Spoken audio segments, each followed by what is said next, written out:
그런데요, 우리가 만약에 정말로 그렇게 기도하고 그렇게 살면 하나님께서 우리의 인생길을 어떻게 인도해 주실까요? 오늘 본문은 거기까지 말씀하고 있습니다. 본문 13절에서 가르쳐 줍니다. 13절에 보시면 내가 또 너의 구하지 아니한 부와 영광도 내게 주노니 내 평생의 열왕 중에 너와 같은 자가 없을 것이라, 이렇게 말씀하셨습니다. 우리가 읽지 않았지만 당시의 지도자들이, 당시의 사람들이 하나님께 구한 것이 있습니다. 하나님께서 그 목록을 말씀하셨습니다. 당시 지도자들이 구한 것은 첫째는 장수하는 것이고, 두 번째는 부귀고, 세 번째는 원수에 대한 복수입니다. 그렇겠죠. 지금 우리 세상 사람들도 마찬가지입니다. 제일 원하는 것, 새해가 됐습니다. 뭘 원하십니까? 우리 가족들이 건강했으면 좋겠습니다. 우리 부모님들이 장수하셨으면 좋겠습니다. 오래 사는 것 첫 번째. 그 다음 뭡니까? 부자 됐으면 좋겠습니다. 올해 돈 많이 벌었으면 좋겠습니다. 부귀입니다. 옛날 사람들도 똑같습니다. 옛날 사람들이 원했던 것 장수와 부귀였습니다. 그리고 또 하나 있습니다. 원수에 대한 복수였습니다. 지금도 마찬가지일 겁니다. 내게 힘이 생긴다면, 내게 권력이 생긴다면 나를 무시한 것들을 한번 내가 본때를 보여주겠어. 그런 마음이 있습니다. 당시 지도자들, 당시 사람들이 하나님께 구한 것은 장수와 부귀와 원수에 대한 복수였습니다. 성경에서도 말씀하지만 그건 누구를 위한 겁니까? 자기를 위한 겁니다. 자기를 위한 기도였습니다. 그런데 솔로몬은 무엇을 원하느냐 그랬더니 자기를 위한 것을 구하지 않았습니다. 그랬더니 하나님께서 어떻게 하십니까? 하나님께 구한 지혜로운 마음은 당연히 주시고, 구하지 않은 뭐와 뭐를 주신다고요?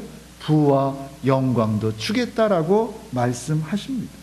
부귀와 영광, 즉 명예까지 덤으로 주시겠다는 하나님의 말씀입니다. 물론 우리가 신앙생활을 하면서 덤으로 받는 축복에만 관심해서는 안 됩니다. 이건 정말 앞뒤가 바뀐 것입니다. 덤으로 주시는 축복이 교회에 나오는 목적이 되어서는 안 됩니다. 분명히 그렇습니다. 그러나 하나님의 말씀에 성실하게 순종할 때 하나님께서는 우리식으로 덤을 주시는 겁니다. 덤으로 선물을 주시는 겁니다. 그래서 하나님께 충성하면, 하나님의 말씀을 성실하게 지켜 행하면 형통을, 축복을 덤으로 얹어 주신다는 말씀입니다. 분명히 성경이 그렇게 말씀합니다. 본문의 솔로몬의 경우가 아주 좋은 예입니다. 솔로몬이 구한 것은 오직 남을 위한 것이었습니다. 자기 욕심 부리지 않았습니다. 오직 남을 위해 기도했을 때 하나님은 그것도 들어주시고 또 구하지 않은 다른 것들까지 다 주셨다라는 것입니다. 그것이 성경이 우리에게 가르쳐주는 형통하는 비결이요, 축복받는 비결이라는 것입니다. 그런데 주님도 그 사실을 분명하게 말씀하셨습니다. 마태복음 6장 30절부터 34절 우리 함께 찾아보겠습니다. 역시 산상설교 중에 있는 말씀입니다. 마태복음 6장입니다.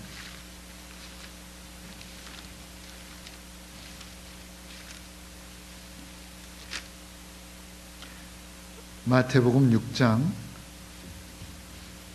30절에서 34절 끝절까지, 마태복음 6장 30절부터 끝절까지 한 절씩 돌아가면서 읽겠습니다. 오늘 있다가 내일 아궁이에 던지우는 들풀도 하나님이 이렇게 입히시거든 하물며 너희일까 보냐 믿음이 적은 자들아.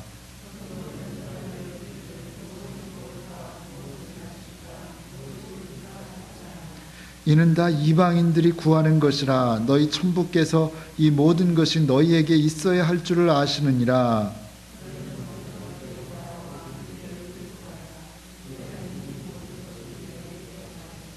그러므로 내일 일을 위하여 염려하지 말라. 내일 일은 내일 염려할 것이요 한날 괴로움은 그날에 족하니라. 아멘. 자, 뭐라고 말씀하십니까? 할 일이 많이 있는 것 안다. 고민거리가 많이 있는 거 안다. 그러나 그럼에도 불구하고 너희는 먼저 그의 나라와 그의 의를 구하라. 그리하면 이 모든 것을 너희에게 더해 주실 것이다. 주님의 말씀입니다. 오늘 본문에 적용하면 어떻게 됩니까? 내가 안다. 건강하게 오래 살고 싶은 마음도 알고 돈도 잘 벌어서 좀 풍부하게 살고 싶은 마음도 알고 마음의 상처도 알고 내가 다 안다. 그렇지만 내가 분명히 말하는데 그럼에도 불구하고 너희들이 먼저 해야 할 것인데 그것은 그의 나라와 그의 의를 구하는 일이다. 그것을 하면 된다. 그렇게만 하면 너희들이 원했던 그 모든 것들은 내가 너희에게 더해 줄 거다. 그저 덤으로 얹어두시 줄 거다. 그러니 염려하지 말고 그저 오늘 먼저 하나님의 나라와 그의 의를 구해라. 그것이 아주 간결하고 분명한 우리를 향한 주님의 명령입니다. 우리가 구할 것이 많이 있습니다. 그러나 먼저 하나님의 나라와 그의 의를 구해야 한다는 예수님의 명령입니다. 그러면 하나님의 나라와 그 의는 무엇입니까? 하나님의 나라가 뭡니까? 하나님의 의가 뭡니까? 하나님의 말씀입니다. 그러니까 무엇보다 먼저 너에게 주어진 하나님의 말씀을 지켜 행하라 그런 겁니다. 다른 것들 하고 싶은 거 해야 할 일 많이 있겠지만 그럼에도 불구하고 우선해서 하나님의 말씀을 지켜 행하라. 그것을 먼저 하면 그 다음 것들은 다 너희에게 더해 줄 것이다 라고 하는 주님의 약속입니다. 그러면 오늘 본문과 연관된 하나님의 말씀이 있다면 무엇이겠습니까? 고린도전서 10장에 사도 바울이 이렇게 말했습니다. 누구든지 자기 유익을 구하지 말고 남의 유익을 구하라. 분명하지 않습니까? 이해하지 못할 분이 있습니까? 누구든지 자기의 유익을 구하지 말고 남의 유익을 구하라. 그렇게만 하면, 그렇죠? 먼저 그의 나라와 그의 의를 구하라. 아주 동일한 맥락의 말씀입니다. 먼저 남의 유익을 구하라. 나도 바쁘지만 나도 구할 것이 많지만 먼저 다른 사람의 유익이 되는 것이 무엇인지를 생각하고 기도할 때도 그렇게 하고 행동도 그렇게 하라는 겁니다. 그러면 어떻게 된다는 겁니까? 그렇게 하면 구하지 않은 것도 주신다라는 거죠. 오늘 본문이 우리에게 가르치신 내용입니다. 그렇게만 하면 내게 필요한 것들도 주님이 그냥 거저 주신다라는 겁니다. 덤으로 얹어서 선물로 주신다라는 겁니다. 솔로몬이 구하지도 않았던 부귀와 영광을 얻은 것과 마찬가지입니다. 그것이 오늘 우리들에게 주시는 성경의 약속인 것입니다. 기도할 때마다 잠깐 숨을 멈추고 먼저 남을 위한 기도를 할 수 있는 저와 여러분 되시기를 바랍니다. 삶 속에서도 참 바쁘지만 내 필요를 채우는 것만도 너무너무 바쁘지만 잠깐 숨을 멈추고 생각하고 나의 도움을 필요로 하는 사람, 나보다 더 힘든 사람, 나보다 절박한 사람을 생각하고 그 사람에게 유익이 되는 것이 무엇일까? 내가 무엇을 하면 그 사람이 기뻐할 수 있을까? 고민하고 남의 유익을 구하는 일을 먼저 하고 그 다음에 내 일을 할 수 있는 사람 되시기를 바랍니다.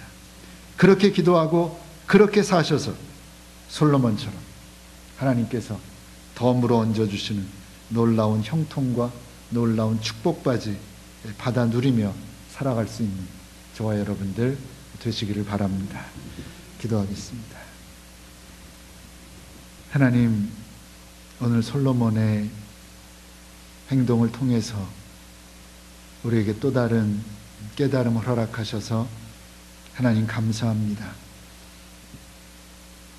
기도한다고 하지만 내 삶의 무게가 너무 무겁다고 하는 핑계로, 내 십자가가 너무 크고 무겁다는 핑계로 남을 위한 기도보다는 내 기도만 하나님께 할 때가 너무나 많습니다. 삶 속에서도 남의 유익을 구하기보다는 그저 내 필요한 것 챙기기에 급급한 모습일 때가 너무나 많습니다. 하나님, 죄송합니다. 하나님, 부끄럽습니다. 하나님, 용서하여 주시옵소서. 이제는 하나님께서 솔로몬을 통해서 우리에게 가르쳐 주신 대로 기도할 때도 남을 위한 중보의 기도를 먼저 하고 실생활 속에서도 어려운 다른 사람의 필요를 먼저 채워주고, 그리고 나서 나를 위한 기도를 하고 내 자녀를 위한 기도를 하고 내 삶을 위한 기도를 할 수 있는 기도의 우선순위, 삶의 우선순위를 분명히 알고 그 일을 행할 수 있는 저희들 되게 하여 주시옵소서. 그래서 저절로 따라오는 축복, 저절로 하나님께서 놀랍게 허락하시는 덤으로 주시는 선물을 그저 받아 누리며 감사하며 하나님과 동행할 수 있는 저희들 되기 원합니다.